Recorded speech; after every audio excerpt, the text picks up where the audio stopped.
ओम नमो भगवते वासुदेवाय नमः। प्रेम से बोलिए तुलसी शालिक राम भगवान की जय। प्रिय भक्तों, आज आप श्रवण करेंगे कार्तिक मास कथा अध्याय 8। आज के अध्याय का शुभारंभ करेंगे भीष्म पंचक व्रत की कथा के साथ। वैसे तो कार्तिक मास के सभी दिनों में उपवास रखा जाता है, एक समय भोजन किया जाता है जिसे तारा भोजन कहते हैं। पूरे महीने में यदि आप सभी नियमों का पालन न कर पाए या जो लोग ऐसे ही जो कार्तिक मास के नियमों का पालन नहीं कर पाते, कार्तिक स्नान नहीं कर पाते, तारा भोजन नहीं कर पाते, क्योंकि कार्तिक के महीने में बहुत सारी वस्तुएं ऐसी होती हैं जिनका त्याग किया जाता है। पूरे महीने में अगर आप इन वस्तुओं का त्याग न कर पाए तो आपको कार्तिक मास समाप्त होने के अंतिम 5 दिन यानी कि देव उठनी एकादशी से लेकर कार्तिक पूर्णिमा के दिन तक आपको कार्तिक मास के नियमों का पालन करना चाहिए। ऐसा करने से भी पूरे महीने में किए गए व्रत, उपवास और सभी नियमों के पालन का पुण्य प्राप्त हो जाता है और इन 5 दिनों के व्रतों को कहा जाता है भीष्म पंचक व्रत। तो इसी भीष्म पंचक व्रत के साथ इस अध्याय का शुभारंभ करते हैं। किसी गांव में एक साहूकार रहता था और उसका एक बेटा और बहू भी उसके साथ ही रहते थे। साहूकार की बहू कार्तिक मास में रोज सवेरे उठकर गंगा स्नान के लिए जाती। सुबह जल्दी जाते समय वह किसी भी पराये पुरुष का मुंह नहीं देखती थी। यह उसका रोज का नियम था। एक राजा का बेटा भी सुबह सवेरे गंगा स्नान करने के लिए जाया करता था। वह हैरान होता था कि मैं इतनी जल्दी उठता हूँ स्नान करने के लिए, लेकिन कोई तो है जो मुझसे भी जल्दी उठकर स्नान कर लेता है। कार्तिक माह के 5 दिन बचे थे कि एक दिन साहूकार की बहू तो स्नान करके वापस जा ही रही थी कि ठीक उसी समय राजा का बेटा भी स्नान करने के लिए आ रहा था। आवाज सुनकर बहुत जल्दी जल्दी जाने लगी, लेकिन जल्दबाजी में उसकी माला और मोजड़ी वहीं छूट गई। राजा के बेटे ने उसकी माला और मोजड़ी उठा ली और सोचने लगा कि जिस स्त्री की यह माला और मोजड़ी इतनी सुंदर है, वह स्त्री खुद कितनी सुंदर होगी। तब उसने पूरे गांव में घोषणा करवा दी कि यह जिसकी भी माला और मोजड़ी है, वह 5 रात मेरे पास आएगी। साहूकार के बेटे की बहू ने कहा कि मैं 5 रात आऊंगी, किंतु किसी को साग भरने बैठा देना। राजा के बेटे ने एक तोते को पिंजरे में बंद करके गंगा किनारे पेड़ पर टांग दिया। बहू सुबह के समय आई, पहली पीढ़ी पर पैर रखा और बोली, हे कार्तिक के ठाकुर राई, दामोदर, 5 पांडु उठे नारायण, भीखम राजा, उस पापी को नींद आ जाए। राजा के बेटे को सचमुच नींद आ गई। वह नहा धोकर चलने लगी तो तोते से बोली, सुआ सुआ, तेरे गल डालूंगी हीरा, मेरी साख भरियो वीरा। यह सुनकर सुआ अर्थात तोता बोला, कोई वीर भी साख भरता है क्या? यह सुनकर वह फिर बोली, सुआ सुआ, तेरे पग घालूंगी नेवर, साख भरियो मेरे देवर। सुआ ने कहा, ठीक है भाभी, मैं तेरी साख रखूंगा। वह तो कहकर चली गई। राजा का बेटा हड़बड़ा कर उठा और सुआ से पूछा, सुआ सुआ, वह आई थी, कैसी थी बताना तो सुआ। सुआ बोला, आभा किसी बिजली, होली किसी झल, केला किसी कामनी, गुलाब सा रंग। अगले दिन राजा के बेटे ने सोचा कि आज तो मैं अपनी अंगुली में चीरा लगाकर बैठूंगा, इससे मुझे नींद नहीं आएगी। अगले दिन वह राजकुमार अपनी अंगुली को चीरकर लेट गया और साहूकार की बहू आई और भगवान से उसी तरह प्रार्थना करने लगी और उसने प्रार्थना करने पर राजकुमार को पहले दिन की तरह ही फिर से नींद आ गई। अब वह तो स्नान करके फिर से वापस चली गई। जागने पर राजकुमार ने तोते से फिर पूछा, सुआ सुआ, वह आई थी क्या? तोते ने फिर से वही बात दोहरा दी। अब राजकुमार बोला कि आज तो मैं रात में आंखों में मिर्ची डालकर बैठूंगा। रात में वह सचमुच अपनी आंखों में मिर्ची डालकर ही बैठ गया। साहूकार की बहू फिर आई, फिर से प्रार्थना की, जिससे राजकुमार को फिर से नींद आ गई। अब राजकुमार ने तोते से बहू के आने की बात पूछी। उसने फिर से वही बात दोहरा दी। राजकुमार अब फिर से सोचने लगा कि आज तो मैं बिना बिस्तरे के ही बैठूंगा। रात को बिना बिस्तर के ही वह बैठ गया। जब बहू कार्तिक स्नान करने आई तो उसने फिर से भगवान से प्रार्थना की। राजकुमार को फिर से नींद आ गई। जब वह स्नान करके जाने लगी तो आंखें बंद करके चली गई। राजकुमार जब उठा तो वह जा चुकी थी। राजकुमार अब तो बड़ी सोच में पड़ गया और सोचने लगा, आज तो मैं अंगीठी जलाकर बैठूंगा, जिससे मुझे नींद नहीं आएगी। फिर वह रात को अंगीठी रखकर अपने पास में बैठ गया। साहूकार की बहू आई और फिर से भगवान से प्रार्थना करने लगी कि हे प्रभु, आज तो 4 रातें निकाल दी, अब यह रात आखिरी बची है, इसे भी निकाल दो तो मेरी लाज रख लो। भगवान ने उसकी बात रख ली और राजकुमार को 5वीं रात भी नींद आ गई। जब वे स्नान करके जाने लगी तो तोते से बोली, सुआ सुआ, इस पापी को कह देना कि 5 रातें पूरी हो चुकी है, अब वह मेरी मोतियों की माला मेरे घर भिजवा दे। सुबह राजकुमार की आंखें खुली तो उसने तोते से पूछा, सुआ सुआ, आज भी वह आई थी क्या? तो तोते ने कहा, हाँ वह आई थी और उसने अपनी माला मंगवाई है क्योंकि उसकी 5 रातें पूरी हो चुकी है। यह सुनकर राजकुमार सोचने लगा कि वह तो सच्ची थी, तभी तो भगवान ने उसका सत रखा। कुछ समय के बाद राजकुमार को कोढ़ हो गया। राजा ने ब्राह्मण को बुलवाकर पूछा कि मेरे बेटे का शरीर क्यों जल रहा है। ब्राह्मण ने विस्तार से सारी बात राजा को बता दी कि इसने क्या किया था।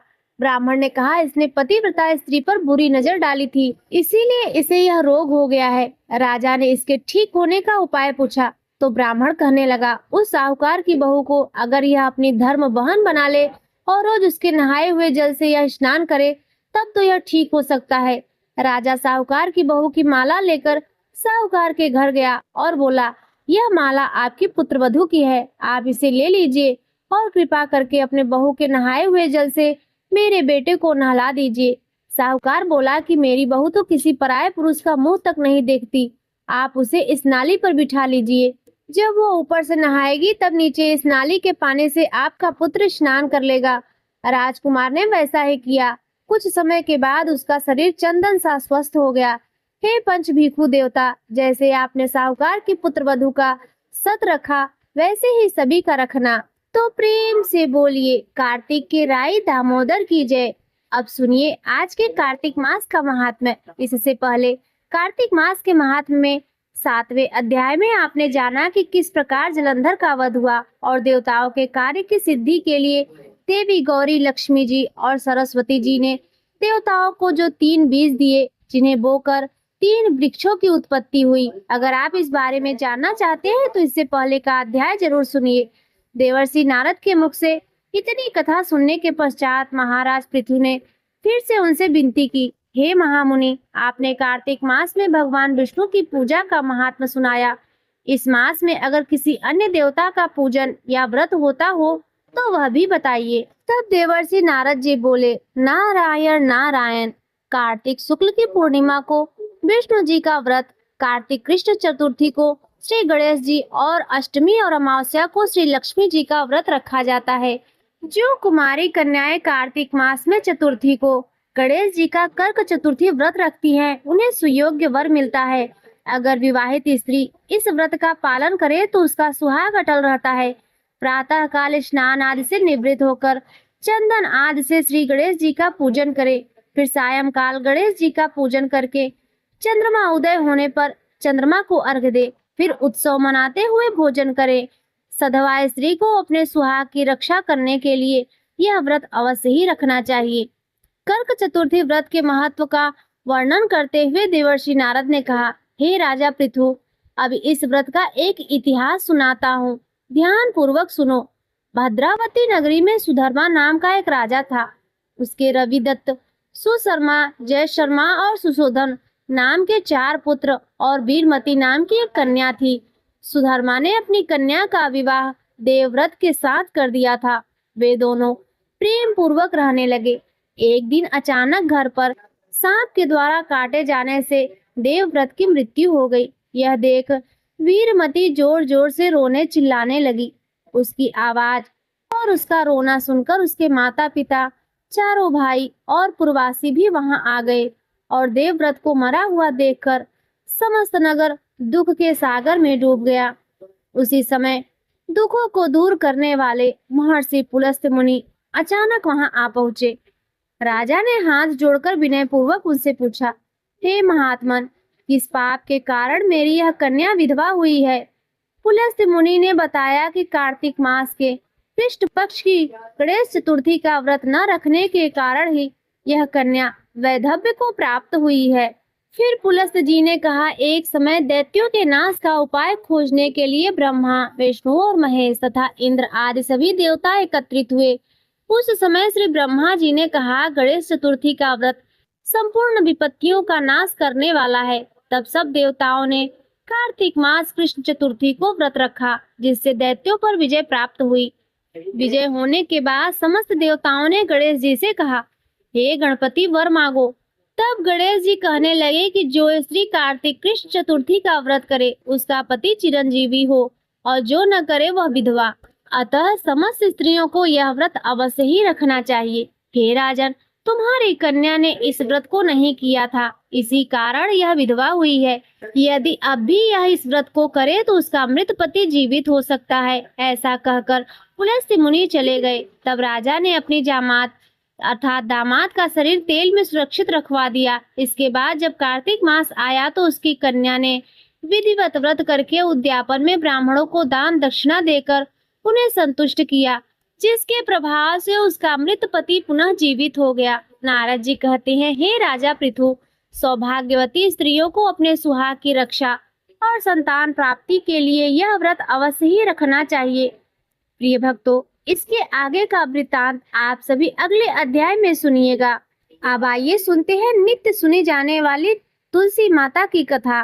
कार्तिक मास में तुलसी की पूजा का विशेष महत्व है। तुलसी माता को हरि प्रिया भी कहा जाता है। जितना भगवान श्री हरि विष्णु सोने, चांदी, हीरे, मोती और रत्नों से प्रसन्न नहीं होते, उतना सिर्फ तुलसी दल से प्रसन्न हो जाते हैं। सच्ची श्रद्धा भाव से तुलसी दल भगवान विष्णु को अर्पित करने से मनुष्य के सभी संकट कट जाते हैं और मनोकामनाएं पूर्ण हो जाती है। एक बार एक गांव में एक बुजुर्ग महिला रहा करती थी। वह बहुत ही पूजा पाठ करती थी। वह रोज तुलसी माँ की पूजा करती और वह बुजुर्ग महिला रोज तुलसी माता से कहती, तुलसी माँ, मुझे बहू दो, पीताम्बर की धोती दो, मीठा मीठा ग्रास दो, बैकुंठ में वास दो, चटक की चाल दो, पटक की मौत दो, चंदन का काठ दो, रानी सा सास दो, दाल भात का भोजन दो, ग्यारस की मौत दो और श्री कृष्ण जी का कंधा दो। वह बुजुर्ग मैया हर महीने तुलसी माता की रोज पूजा किया करती, उनके बिरबे को सींचती। तुलसी माता बुजुर्ग महिला की बात सुन सुनकर धीरे धीरे सूखने लगी।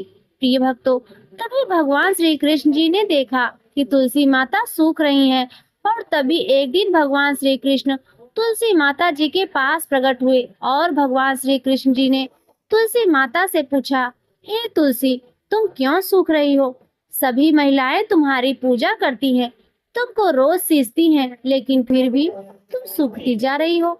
इसका क्या कारण है? जिसके बाद तुलसी माता ने भगवान श्री कृष्ण से प्रेम पूर्वक कहा, हे प्रभु, एक बुजुर्ग महिला मेरे पास रोज आती है और रोज एक ही बात बोलती है, हे तुलसी माता सबकी दाता, मैं तेरा बिरवा सींचती हूँ, तू मुझे बहू दो, पीताम्बर की धोती दो, मीठा मीठा ग्रास दो, बैकुंठ में वास दो, चटक की चाल दो, पटक की मौत दो, चंदन का काट दो, रानी सारास दो, दाल भात का भोजन दो, ग्यारस की मौत दो और श्री कृष्ण जी का कंधा दो। मैं उस बुजुर्ग महिला की सारी मनोकामनाएं पूरी कर सकती हूँ प्रभु, किंतु हे प्रभु, उसकी एक मनोकामना पूरी नहीं कर सकती हूँ। मैं श्री कृष्ण जी का कंधा कहाँ से दूंगी प्रभु? भगवान श्री कृष्ण जी तुलसी माता की बातों को सुनकर जोर जोर से हंसने लगे और फिर भगवान श्री कृष्ण जी ने तुलसी माता से कहा, तुम चिंता मत करो, जब उस बुजुर्ग महिला की मृत्यु होगी तब मौके पर मैं वहां पहुंचकर कंधा दे दूंगा। आज सुबह जब वह पूजा करने आए तब कह देना कि सब कुछ तुम्हें मिल जाएगा। कुछ ही दिनों के बाद वह वृद्ध महिला ठोकर खाकर रास्ते में गिरकर मर गई। पूरे गांव के सभी लोग आए। उस महिला को सभी लोग धर्मात्मा मानते थे। उसको तुलसी जी की डोगरी कहते थे। उसके परिवार में कोई भी नहीं था, इसीलिए गांव वालों ने ही उसके अंतिम संस्कार की योजना बनाई और उसे नहला धुलाकर अर्थी पर बैठाने के लिए उसे उठाने लगे तो उसका मृत शरीर इतना भारी हो गया कि उसे उठा ही नहीं पाए। यह देखकर वहां के सभी लोग तरह तरह की बातें करने लगे और कहने लगे, यह इतना पूजा पाठ करती थी, हर समय माला फेरती थी, इसीलिए यह इतना भारी हो गई है। वही पूरे गांव में चर्चा होने लगी, डोगरी माई कोई भक्त नहीं थी, यह छल कपट करती थी। हम जिसे धर्मात्मा समझते हैं वह पापी है, जो कि किसी से भी उठ नहीं पा रही है। यह इसके कर्मों की सजा है। इधर भगवान ने सोचा मेरे भक्त की निंदा हो रही है, इसीलिए भगवान ने बूढ़े आदमी का भेष धारण करके वहां पर आए और वहां पर एकत्रित लोगों से पूछने लगे कि यहाँ पर इतनी भीड़ क्यों लगी है, जिससे सभी लोग कहने लगे यह डोगरी माई मर गई है और पापिन इतनी थी कि जिससे यह उठ भी नहीं पा रही है। सभी लोग उठा उठा कर थक गए हैं। तब ब्राह्मण ने कहा मुझे एक बार डोगरी के कानों में कुछ कहने दो, फिर देखो कैसे उठती है। तो सभी लोगों ने कहा आप भी प्रयास करके देख लीजिए। तब भगवान ने उस वृद्ध महिला के कानों में कहा हे बुढ़िया माई, देखो मैं आ गया, तू बिरवा सींच मेरा, मैं करूँ निस्तार तेरा। हे बुढ़िया माई, बहू ले, पोती ले, पोता ले, लड्डू ले, पीताम्बर ले, धोती ले, गहना ले, घी का घड़ा ले, मीठा मीठा खीर ले, पूड़ी ले, दाल भात का भोजन ले, धन दौलत ले, बेटा ले, पोता ले, तुलसी का पत्ता, गंगा जी का जल, 11 को मुंह में ले, चंदन का काट ले, कृष्ण जी का कंधा ले। इतना सुनते ही वह बुढ़िया माई हल्की हो गई। भगवान बोले आओ और इनको उठाओ। भगवान ने हाथ लगाया और बुढ़िया माई उठ गई। सबको बड़ा ही आश्चर्य हुआ। उसे खूब धूमधाम से ले जाया गया। भगवान उसे अपने कंधे पर ले गए। पूरे गांव में इसकी चर्चा होने लगी, जिससे उसको मुक्ति मिल गई और वह बैकुंठ में चली गई। सभी लोग देखते रह गए। सभी लोगों ने देखा शमशान घाट तक तो ब्राह्मण साथ ही आया था, लेकिन अब वह दिखाई नहीं दे रहा।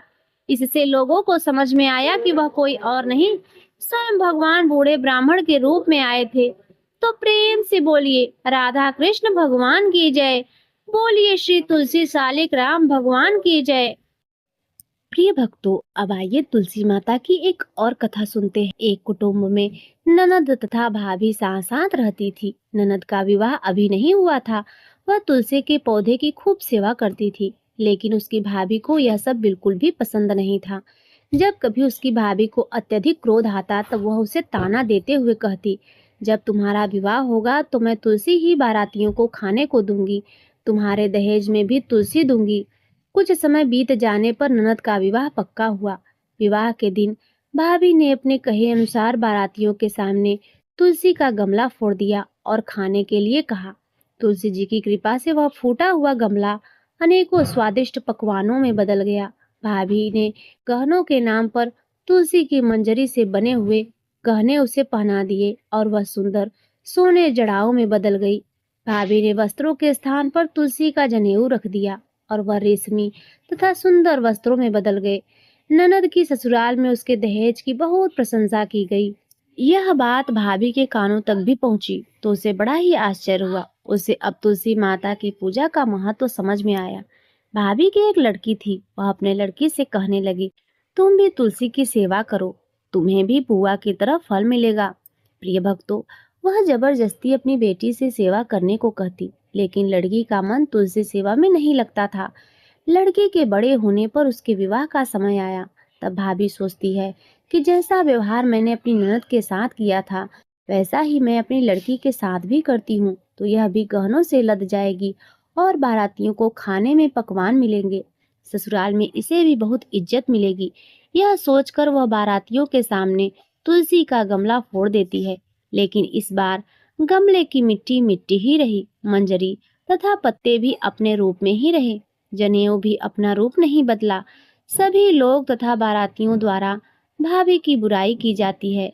लड़की के ससुराल वाले भी लड़की की बुराई करते हैं। भाभी कभी ननद को अपने घर नहीं बुलाती थी, तो एक दिन भाई ने सोचा मैं बहन से मिलकर आता हूँ। उसने अपनी पत्नी से कहा कि कुछ उपहार बहन के पास ले जाने की बात कही। भाभी ने थैले में ज्वार भरकर दे दिया और कहा यही लेकर जाओ। बड़े दुखी मन से भाई अपनी बहन के घर चल दिया। वह सोचता रहा कि कोई भाई अपनी बहन के घर ज्वार कैसे ले जा सकता है। यह सोचकर वह एक गौशाला के पास रुका और ज्वार का थैला गाय के सामने पलट दिया। तभी गौपालक ने कहा, आप गाय के सामने हीरे मोती क्यों डाल रहे हैं? यह देखकर भाई को बड़ा ही आश्चर्य हुआ। उसने सभी हीरे मोती तथा सोना वापस अपने थैले में रख लिए। भाई ने सारी बात अपनी बहन को बताई। और बड़ी खुशी खुशी उसने सारे हीरे मोती और जवाहरात अपनी बहन को दे दिए। दोनों भाई बहन एक दूसरे को देखकर अत्यंत ही प्रसन्न हुए। हे तुलसी माँ, जैसी कृपा आपने ननद पर की, ऐसी ही कृपा सभी पर करना। बोलिए श्री तुलसी शालिक राम भगवान की जय। बोलिए श्री लक्ष्मी नारायण भगवान की जय। प्रिय भक्तों, अब आइए तुलसी माता की एक और दुर्लभ कथा सुनते हैं। एक बार देवर्षि नारद के मन में आया कि भगवान के पास तो बहुत महल है, एक आध हमको भी दे दे तो यहीं आराम से टिक जाएंगे, नहीं तो इधर उधर घूमते रहना पड़ता है। भगवान के द्वारका में बहुत महल थे। नारद जी ने भगवान से कहा, भगवान आपके पास तो बहुत महल है, एक हमको भी दे दो तो हम भी आराम से रहें। आपके यहाँ खाने पीने का इंतजाम भी अच्छा है। भगवान ने सोचा, यह मेरा भक्त है, विरक्त सन्यासी है, अगर यहीं कहीं राजसी ठाट बाट में रहने लगा तो थोड़े ही दिन में इनकी सारी विरक्ति भक्ति निकल जाएगी। अगर हम सीधा न कहेंगे तो यह बुरा मान जाएंगे, लड़ाई झगड़ा करेंगे। इतने महल है और एक महल नहीं दे रहे हैं। भगवान ने चतुराई से काम लिया। नारद जी ने कहा, जाकर देख ले, जिस मकान में जगह खाली मिले वहीं आप रह लीजिए। नारद जी वहां से चले। जब सब जगह नारद जी घूम आए लेकिन कहीं भी एक कमरा खाली नहीं मिला, सब भरे हुए थे। आकर भगवान से कहा, हे भगवान, वहां कोई जगह खाली नहीं मिली। भगवान ने कहा, फिर मैं क्या करूं, होता तो आपको दे देता। नारद जी के मन में आया, या तो भगवान मेरे साथ धोखाधड़ी कर रहे हैं, नहीं तो कुछ न कुछ अपने किसी को इधर उधर करके दूसरे कमरे में भेजकर एक कमरा तो दे ही दे सकते थे। इन्होंने मेरे साथ धोखा किया है तो मैं भी इन्हें मजा चखाकर छोड़ूंगा। प्रिय भक्तों, यह तो भगवान की लीला थी। नारद जी रुक्मणी जी के पास पहुंचे। रुक्मणी जी ने नारद जी की आव भगत की, बड़े प्रेम से आदर सम्मान किया। उन दिन भगवान सत्यभामा जी के यहाँ रहते थे। एक आध दिन बीता तो नारद जी ने उनको दान की कथा सुनाई। सुनाने वाले स्वयं नारद जी दान का महत्व सुनाने लगे। जिस चीज का दान करेंगे वही चीज आगे आपको मिलती है। जब नारद जी ने देखा कि यह बात रुक्मणी जी को जम गई है तो उन्होंने पूछा, आपको सबसे ज्यादा प्रेम किससे है? रुक्मणी जी ने कहा, यह भी कोई पूछने वाली बात है, मुझे भगवान श्री हरि से अत्यंत प्रेम है। कहने लगे, फिर आपकी यह इच्छा होगी कि अगले जन्म में वे आपको ही मिले। रुक्मणी जी बोली, इच्छा तो यही है। नारद जी ने कहा, अच्छा है, तो फिर दान कर दो, नहीं तो नहीं मिलेंगे। आपकी सौत भी बहुत है और उनमें से किसी ने पहले दान कर दिया तो उन्हें मिल जाएंगे। इसीलिए दूसरे के करने से पहले आप भगवान को हमें दान कर दें। रुक्मणी जी को बात जच गई। उन्होंने सोचा कि जन्म जन्म में भगवान मिलेंगे तो दान तो कर ही देना चाहिए। रुक्मणी से नारद जी ने संकल्प करा लिया। अब क्या था, नारद जी का काम बन गया। वह सीधे सत्यभामा जी के महल पहुंच गए और भगवान से कहा, हे भगवान, उठिए और चलिए मेरे साथ। भगवान ने कहा, कहाँ चलना है, क्या बात हुई? नारद जी ने कहा, आप कुछ नहीं, आपको मैंने दान में लिया है। आपने एक कोठरी भी मुझे नहीं दी तो मैं आपको ही सन्यासी बनाकर पेड़ के नीचे सुलाऊंगा। भगवान ने कहा, रुक्मणी ने दान दिया है तो ठीक है, वह पटरानी है, उससे मिल तो आइए। भगवान ने अपने सारे कांठे रेशम कपड़े सब खोलकर सत्यभामा जी को दे दिए और वल्क वस्त्र पहनकर भस्मी लगाकर और कमंडल लेकर वहां से चल दिए। उन्हें देखते ही रुक्मणी जी के होश उड़ गए। पूछा, क्या हुआ भगवान? भगवान ने कहा, पता नहीं, नारद कहते हैं कि आपने मुझे दान दे दिया है। रुक्मणी ने कहा, लेकिन वे कपड़े गहने कहाँ गए? उत्तम केसर को छोड़कर यह भस्मी क्यों लगा ली? भगवान ने कहा, जब दान दे दिया है तो मैं उनका हो गया, इसीलिए अब वे मुझे सन्यासी बनाएंगे। रुक्मणी जी ने कहा, मैंने इसलिए थोड़ी ही दिया था कि यह ले जाएं। भगवान ने कहा, तब किस लिए दिया था आपने हमें दान में? दान तो इसीलिए दिया जाता है कि उसको साथ ले जाएं। अब रुक्मणी जी को होश आया कि यह तो गड़बड़ का मामला हो गया। रुक्मणी जी ने कहा, नारद जी, यह आपने मेरे से पहले नहीं कहा था, अगले जन्म में मिलेंगे तो मिलेंगे, अब तो हाथ से ही खो रहे हैं। नारद जी ने कहा, अब जो हो गया सो हो गया, अब मैं इन्हें ले जाऊंगा। रुक्मणी जी बहुत रोने लगी। तब तक हल्ला गुल्ला मच गया और सभी रानियां वहां इकट्ठी हो गई। सत्यभामा, जामवंती सब समझदार थी। उन्होंने कहा, भगवान, एक रुक्मणी के पति थोड़े ही है, इसीलिए रुक्मणी को सर्वथा दान का अधिकार नहीं हो सकता। हम लोगों का भी दान का अधिकार है। नारद जी ने सोचा, यह तो घपला हो गया। कहने लगे, क्या भगवान के टुकड़े करोगे? नारद जी ने विचार किया कि अपने को तो महल ही चाहिए था, यही दे नहीं रहे हैं, अब मौका ठीक है। समझौते पर बात आ रही है। नारद जी ने कहा, भगवान का जितना वजन है उतने का तुला दान करने से दान मान लिया जाता है। तुला दान से देह का दान किया जाता है। इसीलिए भगवान के वजन का सोना, हीरा, पन्ना दे दो। इस पर सभी रानियां राजी हो गई। बाकी तो सब राजी हो गए, लेकिन भगवान ने सोचा कि यह फिर मोह में पड़ गया। भगवान तराजू के एक पलड़े के अंदर बैठ गए। दूसरे पलड़े में सारे गहने, हीरे, पन्ने रखे जाने लगे। लेकिन जो अपने मुख में पूरे ब्रह्मांड को लेकर बैठे हैं, क्या द्वारका के पूरे धन से उनकी बराबरी की जा सकती है? सारा का सारा धन दूसरे पलड़े पर रख दिया गया। लेकिन जिस पलड़े पर भगवान बैठे थे वह वैसा का वैसा ही रहा, नीचे लगा रहा, ऊपर नहीं हुआ। नारद जी ने कहा, देखो तो, तुला तो बराबर हो ही नहीं रहा है। अब मैं भगवान को कैसे ले जाऊंगा? सब कहने लगे, अरे कोई उपाय बताइए नारद जी। नारद जी ने कहा, और कोई उपाय नहीं है। अन्य सब लोगों ने अपने हीरे पन्ने लाकर डाल दिए, लेकिन उससे क्या होना था? वे तो त्रिलोकी का भार लेकर बैठे थे। उधर औरतें सब चीख चिल्ला रही थी। नारद जी प्रसन्नता के मारे इधर उधर टहल रहे थे कि आज मेरे भगवान मेरे साथ चलेंगे। भगवान ने धीरे से रुक्मणी को बुलाया। रुक्मणी ने कहा, भगवान कुछ उपाय निकालिए। आप इतना भार लेकर बैठ गए हैं, हम लोगों का क्या हाल होगा? भगवान ने कहा, ये सब हीरे पन्ने निकाल दो, सारे सोने, सारे गहने उतार दो। यह सब निकालकर तुलसी का एक पत्ता और सोने का एक छोटा सा टुकड़ा रख दो, तो तुम लोगों का काम हो जाएगा। रुक्मणी जी के कहने पर सारा सामान हटाया गया। सारा सामान हटा दिया गया और एक छोटे से सोने के टुकड़े और तुलसी का पत्ता रखा गया, तो भगवान के वजन के बराबर हो गया। सबने नारद जी से कहा, आप ले जाइए तुलादान। नारद जी ने खूब हिला डुला कर देखा, कहीं कोई ठगी तो नहीं मार रहा। नारद जी ने कहा, हे भगवान, मेरे साथ फिर से धोखा हो गया। यह पत्ता लेकर मैं क्या करूंगा? यह आप अच्छा नहीं कर रहे हैं। केवल घर वालों की बात सुनते हैं, मेरी तरफ तो देखते भी नहीं। भगवान ने कहा, आपकी तरफ क्या देखूं नारद? आप तो सारे संसार के रूप को समझकर फिर मोह के रास्ते जाना चाह रहे हैं, तो आपकी क्या सुनूं? तब नारद जी ने समझ लिया कि भगवान ने जो किया सो ठीक किया। जो तुलसी का एक पत्ता आपके बराबर है, वह तुलसी महान है। जिस तुलसी को चढ़ाने से आप अति प्रसन्न होते हैं, उस तुलसी का गुणगान करने वाले, उस कथा को सुनने वाले भगवान विष्णु के प्रिय होते हैं। वे निश्चित ही देवतुल्य होते हैं। हे भगवान, आपको कोटि कोटि प्रणाम है। मैंने आज तुलसी के एक पत्ते के महत्व को समझा। मेरी भूल को आप क्षमा करिए। भगवान बड़े प्रसन्न होकर तराजू से उठे और नारद जी को छाती से लगाया। तो प्रेम से बोलिए, तुलसी शालिक राम भगवान की जय, और राधा कृष्ण भगवान की जय। प्रिय भक्तों, अब आइए सुनते हैं लक्ष्मी नारायण भगवान की कथा। एक बार भगवान विष्णु जी शेषनाग पर बैठे बैठे उदास हो गए और धरती पर जाने का विचार बनाया। धरती पर जाने का मन बनाते ही विष्णु जी जाने की तैयारी में लग गए। अपने स्वामी को तैयार होता देखकर लक्ष्मी जी ने उनसे पूछा, हे स्वामी, आप कहाँ जाने की तैयारी में लगे हैं? जिसके उत्तर में विष्णु जी ने कहा, हे देवी, मैं धरती लोक पर घूमने जा रहा हूँ। यह सुनकर माता लक्ष्मी जी का भी मन धरती पर जाने का हुआ। उन्होंने श्री हरि से इसकी आज्ञा मांगी।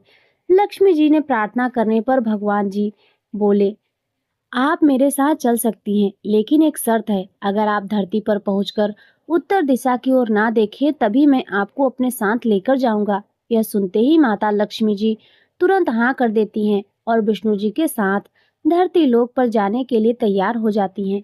माता लक्ष्मी जी और भगवान विष्णु जी सुबह सुबह धरती पर पहुंच गए। जब वे पहुंचे तब सूर्य देवता उदय ही हो रहे थे। कुछ दिनों पहले ही बरसात हुई थी, इसीलिए धरती पर चारों ओर हरियाली ही हरियाली थी। धरती बेहद ही सुंदर दिखाई दे रही थी। इसीलिए माँ लक्ष्मी जी मंत्रमुग्ध होकर धरती के चारों ओर देख रही थी। माँ लक्ष्मी जी भूल गई थी कि पति को क्या वचन देकर आई थी। अपनी नजर घुमाते ही उन्होंने सब उत्तर दिशा की ओर देखा। उन्हें पता ही नहीं चला। मन ही मन में मुग्ध हुई माता लक्ष्मी जी ने जब उत्तर की ओर देखा तो उन्हें एक सुंदर बगीचा नजर आया।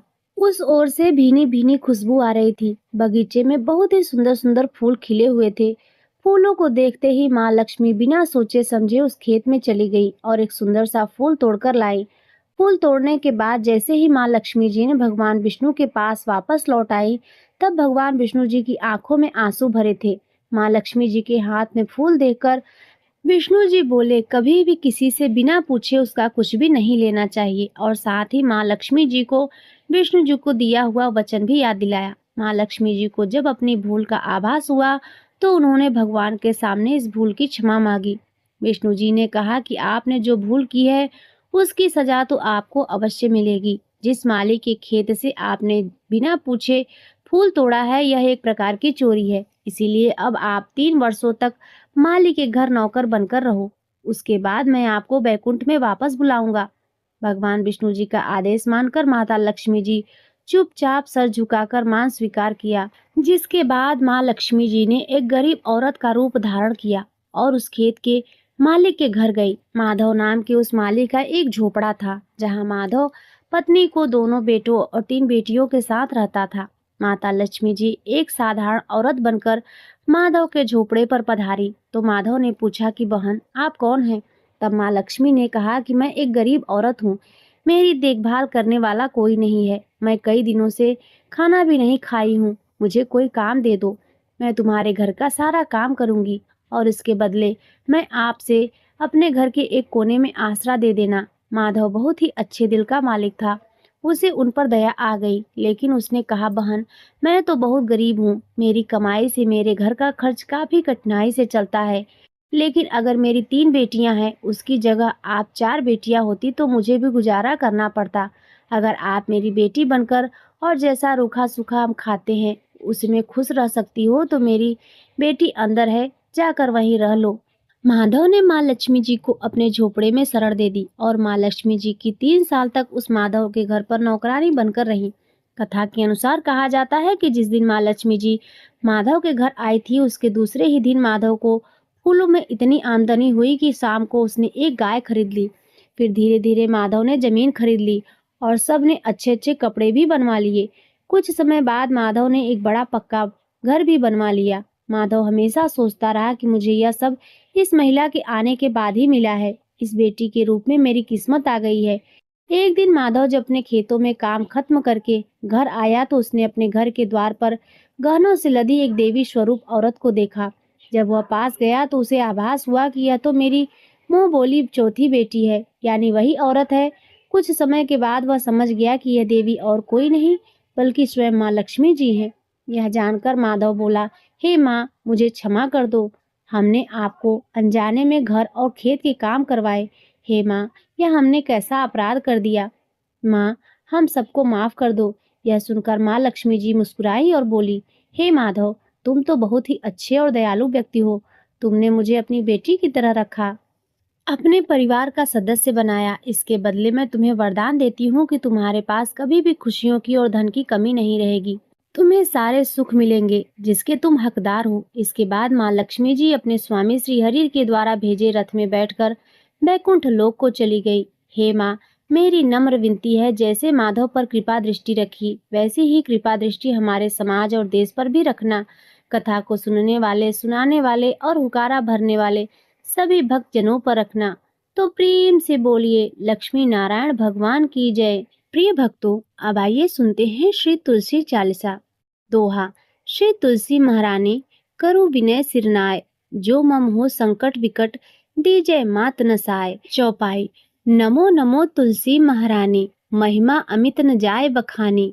दियो विष्णु तुमको सन्माना, जग में छायो सुयस महाना। विष्णु प्रिया जय जयति भवानी, तिहु लोक की हो सुख खानी। भगवत पूजा करे जो कोई, बिना तुम्हारे सफल न होई। जिन घर तव नहीं होय निवासा, उस पर करहीं विष्णु नहीं बासा। करे सदा जो तव नित सुमिरन, तेहि के कारज होय सब पूरन। कार्तिक मास महात्म तुम्हारा, ताको जानत सब संसारा। तब पूजन जो करे कुंवारी, पावे सुंदर वर सुकुमारी। कर जो पूजन नित प्रति नारी, सुख संपत्ति से होय सुखारी। वृद्धा नारी करे जो पूजन, मिले भक्ति होवे पुलकित मन। श्रद्धा से पूजे जो कोई, भव निधि से तर जावे सोई। कथा भागवत यज्ञ करावे, तुम भी नहीं सफलता पावे। छायो तब प्रताप जग भारी, ध्यावत तुम ही सकल चित धारी। तुम ही मात यंत्रन तंत्रन, सकल काज सिद्धि होवे क्षण में। औषधि रूप आप हो माता, सब जग में तव यश विख्याता। देवी ऋषि मुनि तो तपधारी, करत सदा तव जय जयकारी। वेद पुराणन तव यश गाया, महिमा अगम पार नहीं पाया। नमो नमो जय जय सुख कारणी, नमो नमो जय दुख निवारिणी। नमो नमो सुख संपत्ति देनी, नमो नमो अघ घाटन छेनी। नमो नमो भक्तन दुख हरनी, नमो नमो दुष्टन मद छेनी। नमो नमो भव पार उतारनी, नमो नमो परलोक सुधारनी। नमो नमो निज भक्तन उबारनी, नमो नमो जन काज सवारनी। नमो नमो जय कुमति नशामनी, नमो नमो सुख उपजावनी। जयति जयति जय तुलसी माई, ध्याऊं तुमको शीस नवाई। निज जन जानि मोहि अपनाओ, बिगड़े कारज आप बनाओ। करूँ विनय मैं मात तुम्हारी, पूर्ण आशा करहूँ हमारी। शरण चरण जोरी मनाऊं, निस दिन तेरे ही गुण गाऊं। ग्रहूं मात यह अब मोह पर दाया, निर्मल मोय सकल मम काया। मंगू मात यह वर दीजय, सकल मनोरथ पूर्ण कीजय। जनू नहीं कुछ नेम अचारा, क्षमहु मात अपराध हमारा। 12 मास करे जो पूजा, तासम जग में और न दूजा। प्रथम ही गंगा जल मगवावे, फिर सुंदर स्नान करावे। चंदन अक्षत पुष्प चढ़ावे, धूप दीप नैवेद्य लगावे। करे आचमन गंगा जल से, ध्यान करे हृदय निर्मल से। पाठ करे फिर चालीसा की, स्तुति करे मात तुलसी की। यह विधि पूजा करे हमेशा, ताके तन नहीं रहे कलेशा। करे मास कार्तिक का साधन, सोवे नित पवित्र सिद्ध हुई जाही। है यह कथा महासुखदाई, पढ़े सुने सो भव तर जाई। तुलसी मैया तुम कल्याणी, तुम्हारी महिमा सब जग जानी। भाव न तुम्हें मानित नित ध्यावे, गा गा कर माँ तुझे रिझावे। दोहा। यह श्री तुलसी चालीसा पाठ करे जो कोई, गोविंद सो फल पावे जो मन इच्छा होय। इति श्री तुलसी चालीसा संपूर्ण। तो प्रेम से बोलिए तुलसी शालिक राम भगवान की जय। प्रिय भक्तों, अब आइए सुनते हैं तुलसी माता की आरती। जय जय तुलसी माता मैया, जय जय तुलसी माता। सब जग की सुखदाता मैया, सबकी वर माता। मैया जय जय तुलसी माता, मैया जय जय तुलसी माता। सब जग की सुखदाता मैया, सबकी वर माता। मैया जय जय तुलसी माता, मैया जय जय तुलसी माता।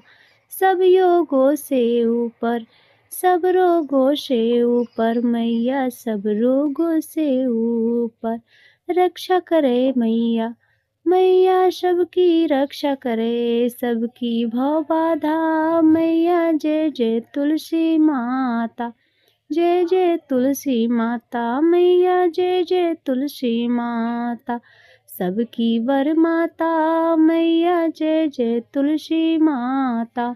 बटु पुत्र है श्यामा, सुरवल्ली है ग्रामा मैया, सुरवल्ली है ग्रामा मैया, सुरवल्ली है ग्रामा।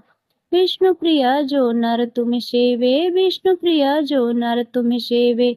विष्णु प्रिया जो तुम नर सेवे, सो नर तर जाता मैया। जय तुलसी माता मैया, जय जय तुलसी माता। सब जग की वरदाता मैया, सब जग की वरवा। हरि के शीस विराजत, हरि के शीस विराजत। त्रिभुवन से हो वंदित, त्रिभुवन से हो वंदित। पतित जनों की तारिणी, तुम हो विख्यात मैया। जय जय तुलसी माता मैया, जय जय तुलसी माता। सब जग की वर माता, सबकी वर माता। लेकर जन्म विजन में आई, दिव्य भवन में मैया आई। दिव्य भवन में मैया आई, दिव्य भवन में मैया आई। मानो लोक तुम्ही से, मानो लोक तुम्ही से। सुख संपत्ति पाता मैया, जय जय तुलसी माता। जय जय तुलसी माता मैया, जय जय तुलसी माता। हरि को तुम अति प्यारी मैया, हरि को तुम अति प्यारी। श्याम वरण तुम्हारी मैया, श्याम वरण है तुम्हारी। प्रेम अजब है उनका मैया, प्रेम अजब है उनका, तुमसे कैसा नाता मैया, तुमसे कैसा नाता। जय जय तुलसी माता मैया, जय जय तुलसी माता, सब जग की वर माता मैया, सब जग की वर माता। जय जय तुलसी माता मैया, जय जय तुलसी माता। तो प्रेम से बोलिए तुलसी शालिक राम भगवान की जय, लक्ष्मी नारायण भगवान की जय, सर्व देवी देवता की जय। प्रिय भक्तों, अब आइए सुनते हैं श्रीमद् भागवत गीता का छठा अध्याय, क्योंकि कार्तिक मास में श्रीमद् भगवत गीता भी सुननी चाहिए। आत्म संयम योग। श्री भगवान बोले, जो मनुष्य बिना किसी फल की इच्छा से अपना कर्तव्य समझकर कार्य करता है वही सन्यासी है, वही योगी है। न तो अग्नि को त्यागने वाला ही सन्यासी होता है और न ही कार्यों को त्यागने वाला ही योगी होता है। हे पांडुपुत्र, जिसे सन्यास कहते हैं उसे ही तू योग समझ, क्योंकि इंद्रिय सुख की इच्छा का त्याग किए बिना कभी भी कोई मनुष्य योग को प्राप्त नहीं हो सकता है। मन को वश में करने की इच्छा वाले मनुष्य को योग की प्राप्ति के लिए कर्म करना कारण होता है और योग को प्राप्त होते होते सभी सांसारिक इच्छाओं का अभाव हो जाना ही कारण होता है। जब मनुष्य सभी सांसारिक इच्छाओं का त्याग करके न तो शारीरिक सुख के लिए कार्य करता है और न ही फल की इच्छा से कार्य में प्रवृत्ति होता है, उस समय वह मनुष्य योग में स्थित कहलाता है। मनुष्य को चाहिए कि वह अपने मन के द्वारा अपना जन्म मृत्यु रूपी बंधन से उद्धार करने का प्रयत्न करे और अपने को निम्न योनि में न गिरने दे, क्योंकि यह मन की जीवात्मा का मित्र है और यही जीवात्मा का शत्रु भी है। जो मनुष्य मन को वश में कर लेता है उसका वह मन परम मित्र बन जाता है, लेकिन जो मनुष्य मन को वश में नहीं कर पाता उसके लिए वह मन ही परम शत्रु के समान होता है। जिसने मन को वश में कर लिया है उसको परम शांति स्वरूप परमात्मा पूर्ण रूप से प्राप्त हो जाता है। उस मनुष्य के लिए सर्दी गर्मी सुख दुख और मान अपमान एक समान होते हैं। ऐसा मनुष्य स्थिर चित्त वाला और इंद्रियों को वश में करके परमात्मा के ज्ञान द्वारा परमात्मा को प्राप्त करके पूर्ण संतुष्ट रहता है। ऐसे परमात्मा को प्राप्त हुए मनुष्य के लिए मिट्टी पत्थर और सोना एक समान होते हैं। ऐसा मनुष्य स्वभाव से सभी का हित चाहने वाला, मित्रों और शत्रुओं में तटस्थों और मध्यस्थों में शुभचिंतकों और ईर्ष्यालुओं में पुण्यात्माओं और पापात्माओं में भी एक समान भाव रखने वाला होता है। ऐसा मनुष्य निरंतर मन सहित शरीर से किसी भी वस्तु के प्रति आकर्षित हुए बिना तथा किसी भी वस्तु का संग्रह किए बिना परमात्मा के ध्यान में एक ही भाव से स्थित रहने वाला होता है। योग के अभ्यास के लिए मनुष्य को एकांत स्थान में पवित्र भूमि में न तो बहुत ऊंचा और न ही बहुत नीचा उषा के आसन पर मुलायम वस्त्र या मृगछाला बिछाकर उस पर दृढ़ता पूर्वक बैठकर मन को एक बिंदु पर स्थित करके चित्त और इंद्रियों की क्रियाओं को वश में रखते हुए अंतःकरण की शुद्धि के लिए योग का अभ्यास करना चाहिए। योग के अभ्यास के लिए मनुष्य को अपने शरीर गर्दन तथा सिर को अचल और स्थित रखकर नासिका के आगे सिरे पर दृष्टि स्थित करके इधर उधर अन्य दिशाओं को न देखता हुआ बिना किसी भय से इंद्रिय विषयों से मुक्त ब्रह्मचर्य व्रत में स्थित मन को भली भांति शांत करके मुझे अपना लक्ष्य बनाकर और मेरे ही आश्रय होकर अपने मन को मुझ में स्थिर करके मनुष्य को अपने हृदय में मेरा ही चिंतन करना चाहिए। इस प्रकार निरंतर शरीर द्वारा अभ्यास करके मन को परमात्मा स्वरूप में स्थिर करके परम शांति को प्राप्त हुआ योग में स्थित मनुष्य ही सभी सांसारिक बंधन से मुक्त होकर मेरे परम धाम को प्राप्त कर पाता है। हे अर्जुन, योग में स्थित मनुष्य को न तो अधिक भोजन करना चाहिए और न ही कम भोजन करना चाहिए, न ही अधिक सोना चाहिए और न ही सदा जागते रहना चाहिए। नियमित भोजन करने वाला, नियमित चलने वाला, नियमित जीवन निर्वाह के लिए कार्य करने वाला, नियमित सोने वाला योग में स्थित मनुष्य सभी सांसारिक कष्टों से मुक्त हो जाता है। योग में स्थित मनुष्य का योग के अभ्यास द्वारा विशेष रूप से मन जब आत्मा में स्थित परमात्मा में ही विलीन हो जाता है, तब वह सभी प्रकार की सांसारिक इच्छाओं से मुक्त हो जाता है। उस समय वह पूर्ण रूप से योग में स्थित कहा जाता है। उदाहरण के लिए, जिस प्रकार बिना हवा वाले स्थान में दीपक की लौ बिना इधर उधर हुए स्थिर रहती है, उसी प्रकार योग में स्थित मनुष्य का मन निरंतर आत्मा में स्थित परमात्मा में स्थिर रहता है। योग के अभ्यास द्वारा जिस अवस्था में सभी प्रकार की मानसिक गतिविधियां रुक जाती हैं, उस अवस्था में मनुष्य अपनी ही आत्मा में परमात्मा को साक्षात्कार करके अपनी ही आत्मा में पूर्ण संतुष्ट रहता है। तब वह अपनी शुद्ध चेतना द्वारा करने योग्य परम आनंद को शरीर से अलग जानता है और उस अवस्था में परम तत्व परमात्मा में स्थित वह योगी कभी भी विचलित नहीं होता है। परमात्मा को प्राप्त करके वह योग में स्थित मनुष्य परम आनंद को प्राप्त होकर इससे अधिक अन्य कोई सुख नहीं मानता हुआ भारी से भारी दुख से भी चलायमान नहीं होता। मनुष्य को चाहिए कि दृढ़ विश्वास के साथ योग का अभ्यास करते हुए सभी सांसारिक संसर्ग से उत्पन्न दुखों से बिना विचलित हुए योग में समाधि में स्थित रहकर कार्य करे। मनुष्य को चाहिए मन से उत्पन्न होने वाली सभी सांसारिक इच्छाओं को पूर्ण रूप से त्याग कर मन द्वारा इंद्रियों के समूह को सभी ओर से वश में करे। मनुष्य को चाहिए क्रमशः चलकर बुद्धि द्वारा विश्वास पूर्वक अभ्यास करता हुआ मन को आत्मा में स्थित करके परमात्मा के चिंतन के अलावा अन्य किसी वस्तु का चिंतन न करे। मनुष्य को चाहिए स्वभाव से स्थिर न रहने वाला और सदा चंचल रहने वाला यह मन जहाँ जहाँ भी प्रकृति में जाए वहाँ वहाँ से खींचकर अपनी आत्मा में ही स्थिर रहे। योग में स्थित मनुष्य का मन जब परमात्मा में एक ही भाव में स्थिर रहता है और जिसकी रजगुण से उत्पन्न होने वाली कामनाएं भली प्रकार से शांत हो चुकी हैं, ऐसा योगी सभी पाप कर्मों से मुक्त होकर परम आनंद को प्राप्त करता है। इस प्रकार योग में स्थित मनुष्य निरंतर योग अभ्यास द्वारा सभी प्रकार के पापों से मुक्त होकर सुख पूर्वक पर ब्रह्म में एक ही भाव में स्थिर रहकर दिव्य प्रेम स्वरूप परम आनंद को प्राप्त करता है। योग में स्थित मनुष्य सभी प्राणियों में एक ही आत्मा का प्रसार देखता है और सभी प्राणियों को उस एक ही परमात्मा में स्थित देखता है। ऐसा योगी सभी को एक समान भाव से देखने वाला होता है।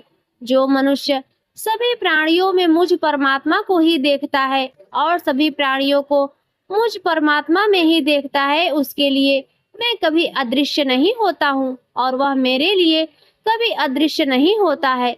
योग में स्थित जो मनुष्य सभी प्राणियों के हृदय में मुझको स्थित देखता है और भक्ति भाव में स्थित होकर मेरा ही स्मरण करता है, वह योगी सभी प्रकार से सदैव मुझ में ही स्थित रहता है। हे अर्जुन, योग में स्थित जो मनुष्य अपने ही समान सभी प्राणियों को देखता है, सभी प्राणियों के सुख और दुख को भी एक समान रूप से देखता है, उसी को परम पूर्ण योगी समझना चाहिए। अर्जुन ने कहा, हे मधुसूदन, यह योग की विधि जिसके द्वारा समत्व भाव दृष्टि मिलती है, जिसका भी आपके द्वारा वर्णन किया गया है, मन के चंचलता के कारण मैं इस स्थिति को स्वयं से अधिक समय तक स्थिर नहीं देखता हूँ। हे कृष्ण, क्योंकि यह मन निश्चय ही बड़ा चंचल है, अन्य को मत डालने वाला और बड़ा ही हठी तथा बलवान है, मुझे इस मन को वश में करना वायु को वश में करने के समान अत्यंत कठिन लगता है। श्री भगवान ने कहा, हे महाबाहु कुंती पुत्र, इसमें कोई संशय नहीं है कि चंचल मन को वश में करना अत्यंत कठिन है, किंतु इसे सभी सांसारिक कामनाओं को त्याग और निरंतर अभ्यास द्वारा वश में किया जा सकता है। जिस मनुष्य द्वारा मन को वश में नहीं किया गया है, ऐसे मनुष्य के लिए परमात्मा की प्राप्ति असंभव है, लेकिन मन को वश में करने वाले प्रयत्नशील मनुष्य के लिए परमात्मा की प्राप्ति सहज हो जाती है, ऐसा मेरा विचार है। अर्जुन ने कहा, हे कृष्ण, प्रारंभ में श्रद्धा पूर्वक योग में स्थिर रहने वाला किंतु बाद में योग से विचलित मन वाला असफल योगी परम सिद्धि को न प्राप्त करके किस लक्ष्य को प्राप्त करता है? हे महाबाहु कृष्ण, परमात्मा की प्राप्ति के मार्ग से विचलित हुआ, जो कि न तो सांसारिक भोग को ही भोग पाया और न ही आपको प्राप्त कर सका, ऐसा मोह से ग्रसित मनुष्य क्या छिन्न भिन्न बादल की तरह दोनों ओर से नष्ट तो नहीं हो जाता? हे श्री कृष्ण, मैं आपसे प्रार्थना करता हूँ कि मेरे इस संशय को संपूर्ण रूप से केवल आप ही दूर कर सकते हैं, क्योंकि आपके अतिरिक्त अन्य कोई इस संशय को दूर करने वाला मिलना असंभव है।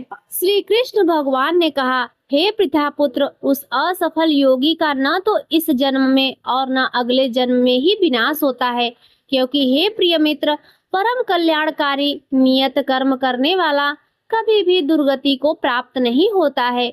योग में असफल हुआ मनुष्य स्वर्ग आदि उत्तम लोकों को प्राप्त होकर उनमें अनेकों वर्षों तक जिन इच्छाओं के कारण योग भ्रष्ट हुआ था, उन सब इच्छाओं को भोग करके फिर संपन्न सदाचारी मनुष्यों के परिवार में जन्म लेता है, अथवा उत्तम लोकों में न जाकर स्थिर बुद्धि वाले विद्वान योगियों के परिवार में जन्म लेता है। किंतु इस संसार में इस प्रकार का जन्म निसंदेह अत्यंत दुर्लभ है। हे कुरुनंदन, ऐसा जन्म प्राप्त करके वहां उसे पूर्व जन्म के योग संस्कार पुनः प्राप्त हो जाते हैं और उन संस्कारों के प्रभाव से वह परमात्मा प्राप्ति रूपी परम सिद्धि को प्राप्त करने के उद्देश्य से फिर से प्रयत्न करता है। पूर्व जन्म के अभ्यास के कारण वह निश्चित रूप से परमात्मा पद की ओर स्वतः ही आकर्षित हो जाता है। ऐसा जिज्ञासु योगी शास्त्रों के अनुष्ठानों का उल्लंघन करके योग में स्थित हो जाता है। ऐसा योगी समस्त पाप कर्मों से शुद्ध होकर अनेक जन्मों के कठिन अभ्यास से इस जन्म में प्रयत्न करते हुए परम सिद्धि को प्राप्त करने के पश्चात परम गति को प्राप्त करता है। तपस्वियों से योगी श्रेष्ठ है, शास्त्र ज्ञानियों से भी योगी श्रेष्ठ माना जाता है और सकाम कर्म करने वालों की अपेक्षा भी योगी श्रेष्ठ है। इसीलिए हे अर्जुन, तो योगी बन। सभी प्रकार के योगियों में जो पूर्ण श्रद्धा सहित संपूर्ण रूप से मेरे आश्रित हुए अपने अंतःकरण से मुझको निरंतर स्मरण करता है, ऐसा योगी मेरे द्वारा परम योगी माना जाता है।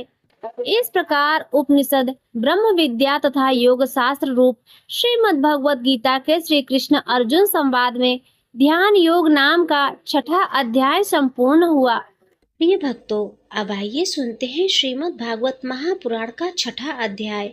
क्योंकि कार्तिक मास के पवित्र महीने में श्रीमद् भागवत महापुराण की कथा अवश्य ही सुननी चाहिए। इसके पहले 5वें अध्याय में आपने धुंधकारी का प्रेत योनि से कैसे उद्धार हुआ, इसके बारे में जाना। आज आप श्रवण करेंगे श्रीमद् भागवत की सप्ताह विधि। श्री शनकादि कहते हैं, नारद जी, अब हम आपको सप्ताह विधि बताते हैं। यह विधि प्राय लोगों की सहायता और धन से साध्य कही गई है। पहले तो यत्न पूर्वक ज्योतिषी को बुलाकर मुहूर्त पूछना चाहिए तथा विवाह के लिए जिस प्रकार धन का प्रबंध किया जाता है, उस प्रकार ही धन की व्यवस्था इसके लिए करनी चाहिए। कथा आरंभ करने में भाद्रपद, आश्विन, कार्तिक, मार्गशीर्ष और श्रावण, ये 6 महीने श्रोताओं के लिए मोक्ष की प्राप्ति के कारण है। देवर्षि, इस महीने में भी भद्रा, व्यतिपात आदि कुयोगों को सर्वथा त्याग देना चाहिए तथा दूसरे लोग जो उत्साही हों उन्हें अपना सहायक बना लेना चाहिए। फिर प्रयत्न करके देश देशांतर में यह संवाद भेजना चाहिए कि यहाँ कथा होगी। सब लोगों को सब परिवार पधारना चाहिए। स्त्री और शूद्रादि भगवत कथा एवं संकीर्तन से दूर पड़ गए हैं, उनको भी सूचना हो जाए, ऐसा प्रबंध करना चाहिए। देश देश में जो विरक्त वैष्णव और हरि कीर्तन के प्रेमी हों, उनके पास निमंत्रण पत्र अवश्य भेजें। उसे लिखने की विधि इस प्रकार बताई गई है। महानुभावों, यहाँ 7 दिन तक सत्पुरुषों का बड़ा दुर्लभ समागम रहेगा और अपूर्व रसमयी श्रीमद् भागवत कथा होगी। आप लोग भगवत दस के रसिक, अतः श्री भागवत अमृत का पान करने के लिए प्रेम पूर्वक शीघ्र ही पधारने की कृपा करें। यदि आपको विशेष अवकाश न हो तो भी एक दिन के लिए तो अवश्य ही कृपा करनी चाहिए, क्योंकि यहाँ का तो एक क्षण भी अत्यंत दुर्लभ है। इस प्रकार विनय पूर्वक उन्हें निमंत्रित करें और जो लोग आए उनके लिए यथोचित निवास स्थान का प्रबंध करें। कथा का श्रवण किसी भी तीर्थ में, वन में अथवा अपने घर पर भी अच्छा माना गया है।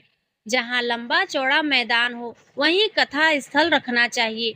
भूमि का शोधन, मार्जन और लेपन करके रंग बिरंगी धातुओं से चौक पूरे घर की सारी सामग्री उठाकर एक कोने में रख दें। 5 दिन पहले से ही यत्न पूर्वक बहुत से बिछौने के वस्त्र एकत्र कर लें तथा केले के खंभों से सुशोभित एक ऊंचा मंडप तैयार कराएं। उसे सब ओर से फल, पुष्प, पत्र और चंदों से अलंकृत करें तथा चारों ओर झंडियां लगाकर तरह तरह के सामानों से सजा दें। उस मंडप में कुछ ऊंचाई पर 7 विशाल लोकों की कल्पना करें और उनमें विरक्त ब्राह्मणों को बुला बुलाकर बैठाएं। आगे की ओर उनके लिए वहां यथोचित आसन तैयार रखें। इनके पीछे वक्ता के लिए भी एक दिव्य सिंहासन का प्रबंध करें। यदि वक्ता का मुख उत्तर की ओर हो रहे हो तो श्रोता पूर्वाभिमुख होकर बैठे और यदि वक्ता पूर्वाभिमुख रहे तो श्रोता को उत्तर की ओर मुख करके बैठना चाहिए अथवा वक्ता और श्रोताओं को पूर्वमुख होकर बैठना चाहिए। देश काल आदि को जानने वाले महानुभावों के श्रोता के लिए ऐसा ही नियम बताया गया है जो वेद शास्त्र को स्पष्ट व्याख्या करने में समर्थ हो, तरह तरह के दृष्टांत दे सकता हो तथा विवेकी और अत्यंत निष्प्रिय हो। ऐसे विरक्त और विष्णु भक्त ब्राह्मण को वक्ता बनाना चाहिए। श्रीमद् भागवत के प्रवचन में ऐसे लोगों को नियुक्त नहीं करना चाहिए जो पंडित होने पर भी अनेक धर्मों के चक्कर में पड़े हुए स्त्री लंपट एवं पाखंड के प्रचारक हों। वक्ता के पास ही उसकी सहायता के लिए एक वैसा ही विद्वान और स्थापित करना चाहिए, वह भी सब प्रकार के संशयों से निवृत्त करने में समर्थ और लोगों को समझाने में कुशल हो। कथा प्रारंभ के दिन से एक दिन पूर्व व्रत ग्रहण करने के लिए वक्ता को क्षौर करा लेना चाहिए तथा अरुणोदय के समय शौच से निवृत्त होकर अच्छी तरह खान करे और संध्यादि अपने नित्य कर्मी को संक्षेप से समाप्त करके कथा के वित्र की निवृत्ति के लिए गणेश जी का पूजन करे। तदंतर पितृगण का तर्पण कर पूर्व पापों की शुद्धि के लिए प्रायश्चित करें और एक मंडल बनाकर उसमें श्री हरि को स्थापित करें। फिर भगवान श्री कृष्ण को लक्ष्य करके पूर्वक क्रमशः षोडशोपचार विधि से पूजन करें और उसके पश्चात प्रदक्षिणा तथा नमस्कार याद कर इस प्रकार स्तुति करें। करुणानिधान, मैं संसार सागर में डूबा हुआ और बड़ा दीन हूँ। कम के मोहिनी रूप ग्राहने के मुझे पकड़ रखा है। आप इस संसार सागर से मेरा उद्धार कीजिए। इसके पश्चात धूप, दीप आदि सामग्रियों से श्रीमद् भागवत की बड़े उत्साह और प्रीति पूर्वक विधि विधान से पूजा करें। फिर पुस्तक के आगे नारियल रखकर नमस्कार करें और प्रसन्न चित्त से इस प्रकार स्तुति करें। श्रीमद् भागवत के रूप में आप साक्षात श्री कृष्णचंद्र ही विराजमान हैं। नाथ, मैंने भव सागर से छुटकारा पाने के लिए आपकी शरण ली है। मेरा यह मनोरथ आपके बिना किसी विघ्न बाधा के सांगोपांग पूरा करें। केशव, मैं आपका दास हूँ। इस प्रकार दीन वचन कहकर फिर वक्ता का पूजन करें, उसे सुंदर वस्त्रों आभूषणों से विभूषित करें और फिर पूजा के पश्चात उसकी इस प्रकार स्तुति करें। सुख स्वरूप भगवान, आप समझाने की कला में कुशल और सब शास्त्रों में पारंगत है। कृपया इस कथा को प्रकाशित करके मेरा अज्ञान दूर करें। फिर अपने कल्याण के लिए प्रसन्नता पूर्वक उसके सामने नियम ग्रहण करें और 7 दिनों तक यथाशक्ति उसका पालन करें। कथा में विघ्न न हो इसके लिए 5 ब्राह्मणों को और वरण करें। वे द्वादशाक्षर मंत्र द्वारा भगवान के नामों का जप करें। फिर ब्राह्मण अन्य विष्णु भक्त एवं कीर्तन करने वालों को नमस्कार करके उनकी पूजा करें और उनकी आज्ञा पाकर स्वयं भी आसन पर बैठ जाएं। जो पुरुष लोग संपत्ति, धन, घर और पुत्र आदि की चिंता छोड़कर शुद्ध चित्त से केवल कथा में ही ध्यान रखता है, उसे इसके श्रवण का उत्तम फल मिलता है। बुद्धिमान वक्ता को चाहिए कि सूर्योदय से कथा आरंभ करके 3:30 पहर तक मध्यम स्वर से अच्छी तरह कथा बाचे। दोपहर के समय 2 घड़ी तक कथा बंद रखे। उस समय कथा के प्रसंग के अनुसार वैष्णवों को भगवान के गुणों का कीर्तन करना चाहिए। व्यर्थ बातें नहीं करनी चाहिए। कथा के समय मल मूत्र के वेग को काबू में रखने के लिए अल्पाहार सुखकारी होता है, इसलिए श्रोता केवल एक ही समय हविष्यान्न भोजन करे। यदि शक्ति हो तो सातों दिन निराहार रहकर कथा सुने अथवा केवल श्री या दूध पीकर सुखपूर्वक श्रवण करें अथवा फलाहार या एक ही समय भोजन करें।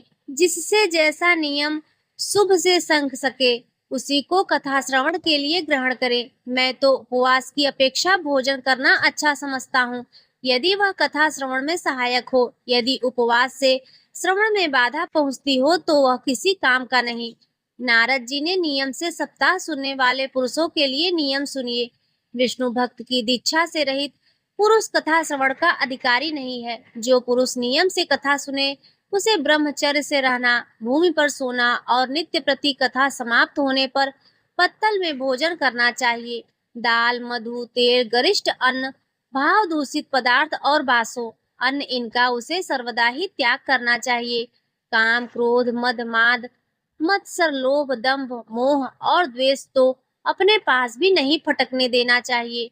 वह वेद, वैष्णव, ब्राह्मण, गुरु, गो सेवक तथा स्त्री, राजा और महापुरुषों की निंदा से भी बचे। नियम से कथा सुनने वाले पुरुषों को रजस्वला स्त्री, अल्लाज, म्लेच्छ, पतित, गायत्रीहीन, द्विज, ब्राह्मणों से द्वेष करने वाले तथा वेदों को न मानने वाले पुरुषों से बात नहीं करनी चाहिए। सर्वदा सत्य, शौच, दया, मौन, सरलता, विनय और उदारता का बर्ताव करना चाहिए। धनहीन, क्षय रोगी, किसी अन्य रोग से पीड़ित, भाग्यहीन, पापी, पुत्रहीन और मुमुक्षु भी यह कथा श्रवण करें। जिस स्त्री का रजो दर्शन रुक गया हो, जिसकी एक ही संतान होकर रह गया हो, जो बाझ हो, जिसकी संतान होकर मर जाती हो अथवा जिसका गर्भ गिर जाता हो, वह यत्न पूर्वक इस कथा को सुने। ये सब यदि विधिवत कथा सुने तो इन्हें अच्छे फल की प्राप्ति हो सकती है। यह अत्युत्तम दिव्य कथा करोड़ों यज्ञों का फल देने वाली है। इस प्रकार इस व्रत की विधियों का पालन करके फिर उद्यापन करें। जिन्हें इसके विशेष फल की इच्छा हो वे जन्माष्टमी व्रत के समान ही इस कथा का उद्यापन करें। किंतु जो भगवान के अंकिजन भक्त हैं, उनके लिए उद्यापन का कोई आग्रह नहीं है। वे श्रवण से ही पवित्र हैं, क्योंकि वे तो निष्काम भगवत भक्त हैं। इस प्रकार जब सप्ताह यज्ञ समाप्त हो जाए तब श्रोताओं को अत्यंत भक्ति पूर्वक पुस्तक और वक्ता की पूजा करनी चाहिए। फिर वक्ता श्रोताओं को प्रसाद, तुलसी और प्रसाद की मालाएं दे तथा सब लोग मृदंग और झांझ को मनोहर ध्वनि से सुंदर कीर्तन करें। जय जयकार, नमस्कार और शंख ध्वनि का घोष कराएं तथा ब्राह्मण और याचकों को धन और अन्न दें। श्रोता विरक्त हो तो कर्म की शांति के लिए दूसरे दिन गीता पाठ करें। गृहस्थ हो तो हवन करें। उस हवन में दसम स्कंद का एक एक श्लोक पढ़कर विधि पूर्वक खोर, मधु, घृत, तिल और अन्नादि सामग्रियों से आहुति दे अथवा एकाग्र चित्त से गायत्री मंत्र द्वारा हवन करें, क्योंकि तत्वतः यह महापुराण गायत्री स्वरूप ही है। होम करने की शक्ति न हो तो उसका फल प्राप्त करने के लिए ब्राह्मणों को हवन सामग्री दान करें तथा नाना प्रकार की त्रुटियों को दूर करने के लिए और विधि में जो भी न्यूनता या अधिकता रह गई हो उसके दोषों की शांति के लिए विष्णु सहस्त्र नाम का पाठ करें। उससे सभी कर्म सफल हो जाते हैं, क्योंकि कोई भी कर्म इससे बढ़कर नहीं है। फिर 12 ब्राह्मणों को खीर और मधु आदि उत्तम उत्तम पदार्थ खिलाएं तथा व्रत की पूर्ति के लिए गौ और स्वर्ण का दान करें। सामर्थ्य हो तो 3 तोले सोने का एक सिंहासन बनवाएं। उस पर सुंदर अक्षरों में लिखी हुई श्रीमद् भागवत की पोथी रखकर उसकी आवाहन विधि से उपचारों से पूजा करें और फिर जितेंद्रीय आचार्य को उसका वस्त्र, आभूषण एवं गंधादि से पूजन कर दक्षिणा सहित समर्पण कर दे। योग करने से वह बुद्धिमान दाता जन्म मरण के बंधनों से मुक्त हो जाता है। यह सप्ताह पारायण की विधि सब पापों को निवृत्ति करने वाली है। इसका इस प्रकार ठीक ठीक पालन करने से यह मंगलमय भागवत पुराण अभीष्ट फल प्रदान करता है तथा अर्थ, धर्म, काम और मोक्ष चारों की प्राप्ति का साधन हो जाता है। इसमें संदेह नहीं है। सनकादिक कहते हैं, नारद जी, इस प्रकार तुम्हें यह सप्ताह श्रवण की विधि हमने पूरी सुना दी। अब और क्या सुनना चाहते हो? इस श्रीमद् भागवत से भोग और मोक्ष दोनों ही हाथ लग जाते हैं। सूत जी कहते हैं, सौनक जी, यूं कहकर महामुनि सनकादि जी 1 सप्ताह तक विधि पूर्वक कि सर्व पाप नाशनी, परम पवित्र तथा भोग और मोक्ष प्रदान करने वाली भागवत कथा का प्रवचन किया। सब प्राणियों ने नियम पूर्वक इसे श्रवण किया। इसके पश्चात उन्होंने विधि पूर्वक भगवान पुरुषोत्तम की स्तुति की। कथा के अंत में ज्ञान, वैराग्य और भक्ति की बड़ी पुष्टि मिली और वे तीनों एकदम तरुण होकर सब जीवों का चित्त अपनी ओर आकर्षित करने लगे। अपना मनोरथ पूरा होने से नारद जी को बड़ी प्रसन्नता हुई। उनके सारे शरीर में रोमांच हो आया और वे परमानंद ले पूर्ण हो गए। इस प्रकार कथा श्रवण भगवान के प्यारे नारद जी हाथ जोड़कर प्रेम से गदगद वाणी से सनकादि से कहने लगे। नारद जी ने कहा, मैं धन्य हूँ, आप लोगों ने करुणा करके मुझे बड़ा ही अनुग्रहित किया है। आज मुझे सर्व पापहारी भगवान श्री हरि की प्राप्ति हो गई है। तपोधन मैं श्रीमद् भागवत श्रवण को ही सब धर्मों से श्रेष्ठ मानता हूँ, क्योंकि जिसके श्रवण से वैकुंठ लोक, गोलोक बिहारी श्री कृष्ण की प्राप्ति होती है। सूत जी कहते हैं, सौनक जी, वैष्णव श्रेष्ठ नारद जी यूं कह ही रहे थे कि वहां घूमते फिरते योगेश्वर सुखदेव जी आ गए। कथा समाप्त होते ही व्यासन आदि श्री सुखदेव जी वहां पधारे। 16 वर्ष की आयु आत्मलाभ से पूर्ण ज्ञान रूपी महासागर का संवर्धन करने से चंद्रमा के समान वे प्रेम से धीरे धीरे श्रीमद् भागवत का पाठ कर रहे थे। परम तेजस्वी श्री सुखदेव जी को देखकर सारे सभासद झटपट खड़े हो गए और उन्हें एक ऊंचे आसन पर बैठाया। फिर देवर्षि नारद जी ने उनका प्रेम पूर्वक पूजन किया। उन्होंने सुख पूर्वक बैठकर कहा, आप लोग मेरी निर्मल वाणी सुनिए। श्री सुखदेव जी बोले, रसिक एवं भावुक जन, यह श्रीमद् भागवत वेद रूप कल्प वृक्ष का परिपक्व फल है। श्री सुखदेव रूप सुख के मुख का संयोग होने से अमृत रस से परिपूर्ण है। यह रस ही रस है, इसमें न छिलका है न गुठली। यह इसी लोक में सुलभ है। जब तक शरीर में चेतना रहे तब तक आप लोग बार बार इसका पान करें। महामुनि व्यास देव जी ने श्रीमद् भागवत महापुराण की रचना की है। इसमें निष्कपट निष्काम परम धर्म का निरूपण है। इसमें शुद्धांतकरण सत्पुरुषों के जानने योग्य कल्याणकारी वास्तविक वस्तु का वर्णन है, जिसमें तीनों तापों की शांति होती है। इसका आश्रय लेने पर दूसरे शास्त्र अथवा साधन की आवश्यकता नहीं रहती। जब कभी पुण्यात्मा पुरुष इसके श्रवण की इच्छा करते हैं, तभी ईश्वर अविलंब उनके हृदय में अवरुद्ध हो जाते हैं। यह भागवत पुराणों का तिलक और वैष्णवों का धन है। इसमें परमहंसों के प्राप्त विशुद्ध ज्ञान का वर्णन किया गया है तथा ज्ञान, वैराग्य और भक्ति सहित निवृत्ति मार्ग को प्रकाशित किया गया है। जो पुरुष भक्ति पूर्वक इसके श्रवण, पठन और मन में तत्पर रहता है, वह मुक्त हो जाता है। यह रस स्वर्गलोक, सत्यलोक, कैलाश और वैकुंठ में भी नहीं है। इसीलिए भाग्यवान श्रोताओं को तुम इसका खूब पान करो, इसे कभी मत छोड़ो। सूत जी कहते हैं, श्री सुखदेव जी इस प्रकार कह ही रहे थे कि उस सभा के बीचों बीच प्रहलाद, बलि, उद्धव, अर्जुन आदि पार्षदों के सहित साक्षात श्री हरि प्रकट हो गए। तब देवर्षि नारद ने भगवान और उनके भक्तों की यथोचित पूजा की। भगवान को प्रसन्न देखकर देवर्षि ने उन्हें एक विशाल सिंहासन पर बैठाया और सब लोग उनके सामने संकीर्तन करने लगे। उस कीर्तन को देखने के लिए श्री पार्वती जी के सहित महादेव जी और ब्रह्मा जी भी आए। कीर्तन आरंभ हुआ। प्रहलाद जी तो चंचल गति फुर्तीले होने के कारण करताल बजाने लगे। उद्धव जी ने तो झांझें उठा ली। देवर्षि नारद बीड़ा की ध्वनि करने लगे। स्वर विज्ञान अर्थात गान विद्या में कुशल होने के कारण अर्जुन राग अलापने लगे। इंद्र ने मृदंग बजाना आरंभ किया। सनकादि बीच बीच में जय घोष करने लगे और इन सब के आगे सुखदेव जी तरह तरह की सरस अंग भंगी करके भाव बताने लगे। इन सब के बीच में परम तेजस्वी भक्ति, ज्ञान और वैराग्य नटों के समान नाचने लगे।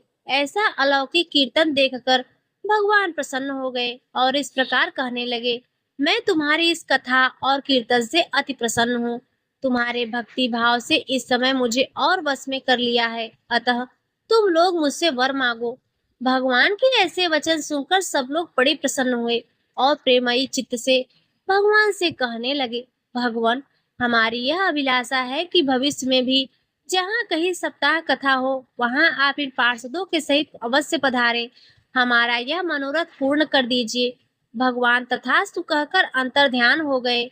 इसके पश्चात नारद जी ने भगवान तथा उनके पार्षदों के चरणों को लक्ष्य करके प्रणाम किया और फिर सुखदेव जी आदि तपस्वियों को भी नमस्कार किया। कथा अमृत का पान करने से सब लोगों को बड़ा ही आनंद हुआ। उनका सारा मोह नष्ट हो गया। फिर वे सब लोग अपने अपने स्थान को चले गए। उस समय सुखदेव जी ने भक्ति को उनके पुत्रों सहित अपने शास्त्र में स्थापित कर दिया। इसी से भागवत का सेवन करने से श्री हरि वैष्णवों के हृदय में आ विराजे हैं। जो लोग दरिद्रता के दुख ज्वर की ज्वाला से दग्ध हो रहे हैं, जिन्हें माया पिचासिनी ने रोध डाला है तथा जो संसार समुद्र में डूब रहे हैं, उनका कल्याण करने के लिए श्रीमद् भागवत कथा सिंहनाद कर रहा है। शौनक जी ने पूछा, सूत जी, सुखदेव जी ने राजा परीक्षित को, गोकर्ण ने धुंधकारी को और सनकादि ने नारद जी को किस किस समय यह ग्रंथ सुनाया था? मेरा यह संशय दूर कीजिए।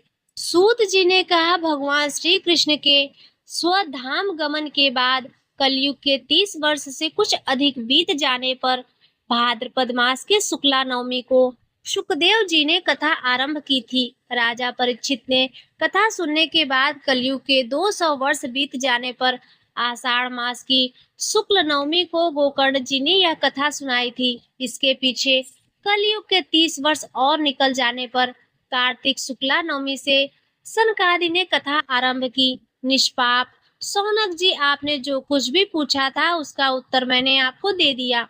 इस प्रकार कलयुग में भागवत की कथा भवरोग की रामबाण औषधि है। संत जन, आप लोग आदर पूर्वक इस कथा अमृत का पान कीजिए। यह श्री कृष्ण को अत्यंत प्रिय, संपूर्ण पाप का नाश करने वाला, मुक्ति का एकमात्र कारण और भक्ति को बढ़ाने वाला है।